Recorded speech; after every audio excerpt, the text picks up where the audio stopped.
and welcome to another episode of Cleaning with the Academy. I'm your coach, Dave Thompson, and as you can tell, I'm here in my classroom and I've got this apparatus hanging above my head. Why am I showing you this? Because it's my hat for this week. Now, you know what? Putting your pads on a shelf or something like that, they don't dry, they don't get clean, you can't look at them. So here's something I did a long time ago. Take a PVC pipe, 2 or 3 inch, bungee cord, and you can see the hook up here. Well, that's just a hook in the ceiling. Now, if you have to do it on the side of the wall, do it that way.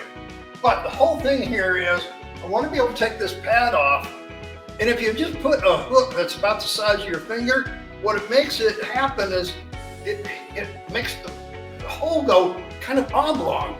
You don't want that. You want it nice and round. So by doing this, you can hang your pads up where you can see them. You make sure they're clean and they're dry, they're ready for use, and you get them out of the way. You know, pads stuck on the floor in a pile, that's just not the way to do it. Anyway, thanks for coming back for another hack of Cleaning with the Academy. Hope to see you for the next one.